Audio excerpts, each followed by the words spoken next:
And then they also tell the story of when the accident happened. So what have you heard about that? Because I'm getting different stories about that. What have you heard?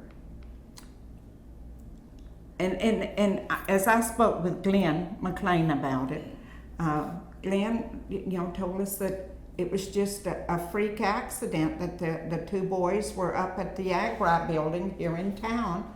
Of course, back then you didn't have safety guards and didn't have all the OSHA regulations and different things.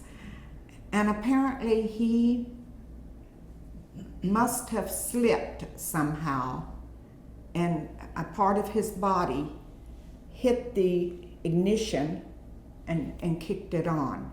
I don't think it was going in the beginning, but I think he slipped, or maybe they were scuffling, or how kids play around, and quite possibly, but somehow the machine kicked on, and I think he laid hurt several days. Yeah. And his the community circled around him, did everything possible. But I think it was one of the first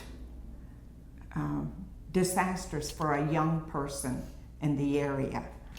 And so it was kind of devastating because he was everybody's child. He could have been anybody's child, Would you consider the Dice colony as a government experiment a success or a failure? I would say probably until 76, 80, it was a success story, and then the bottom started falling out of things. But now, as it's rebuilding and reawakening, it just takes somebody to pay a little attention and the pride to come about again. But for the time frame, for the period, it was a success story. They had all kinds of people here. Oh, yeah. We used to have so many cars lined around this circle for the dances. Mm-hmm. And I'll never forget one Saturday night, Johnny Rivers walked in down here, and Bobby Vinton, and it was like, really, So you never knew, because people heard of Dice all the way beyond Memphis, all the way to St. Louis. What's your opinion of whether it's a success or failure? Well, I think it was a success, and I wish it was back like it was.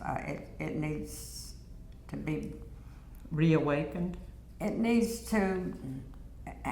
People need to take pride in what we have here and themselves, and they could make it back again if they would just take the initiative to do so. Because we used to bring in a lot of people here. I mean, you couldn't even walk around out here. They would have carnivals and would come here and set up and boxing matches and it was always something like that. The grocery store was over here, big long round grocery store. Just had a lot of pool hall for the men. Just had a lot of pride in the I community. had one guy, Dewey Cox was his name. He was the cobbler, wasn't he? No, Wasn't he the shoe he cobbler? he was a shoe. He fixed our shoes. Mm-hmm. Yeah, had the Shoe cobbler right over there. Mm-hmm. Yeah. I remember my father many a times bringing our shoes up here to be repaired. Yeah, he was good, but I don't know why he ever shut that place down. He probably. I don't know if he might have got sick and died. I don't really Well, know. he died very young. Yeah. Not young, but I think he died in, that was Larry, his son, that I was just talking to. And Yeah. I think he died in like 59 or something like that. Well, that was. I would have been 9 years old. 59? Yeah. That was the year I graduated. I don't remember.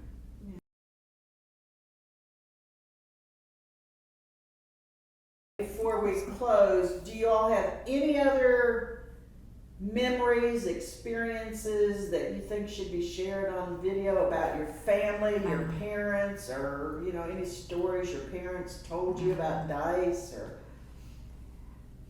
that we need to get on record? Well, the worst thing that I can remember was when our little brother he was at school and he got sick, and he had his head laying on the table, and my ex-husband was working at the school, and he went over and asked him, you know, how you feeling? He said, I don't feel good. And he said, you want me to take you home? And he said, yes. So he took him home, and my parents took him over to the doctor, and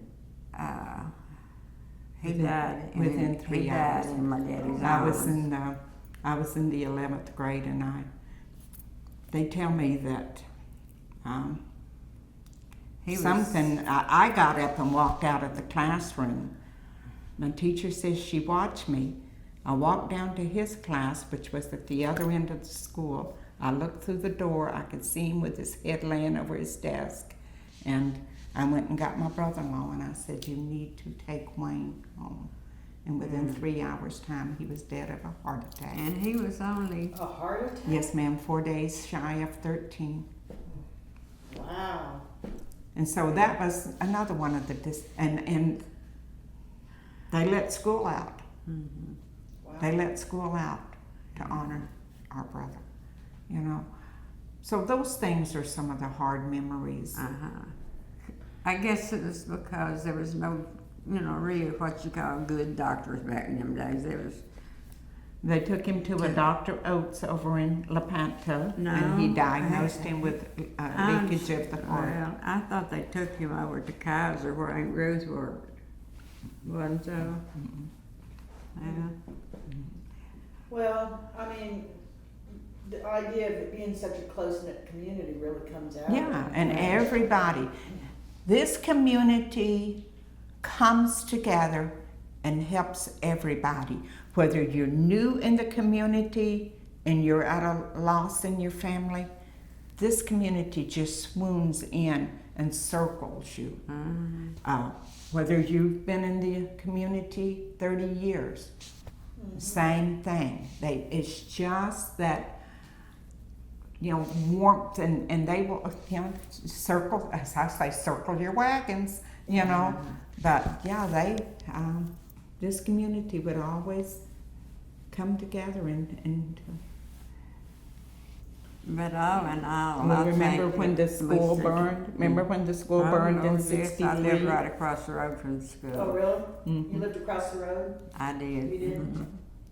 What happened with, It was a Sunday afternoon, about 2:00 in the afternoon, and you know, us as teenagers were always out walking from one person's to a house to the other. And I my s- boys were little then, and they wanted to get over there to see what was going on. I was having a hard time keeping them away from them. But yeah, it was bad. I mean, people was lined up watching. It was just so sad to see that school burn. But there was no putting it out and saving it. There was no. were they able to get anything out of it, like the Oh. trophies and that kind of thing, or? Yes, I think they did, because I've seen trophies. So I think that they might have, the ones that was used, well, they might still be up there. Are they still up there in the, I know, I can't remember. we used to have them on that wall as you walked in. They were facing, like I noticed today, that there was a lot of pictures up there that was different ones. But there used to be trophies out there, so I don't know. But I know they kept saying, stay out of the building, stay out of the building. And I can remember my brother-in-law, Jack Daniel, was between us military. He was preparing to go to Vietnam, but this was right before the Vietnam era.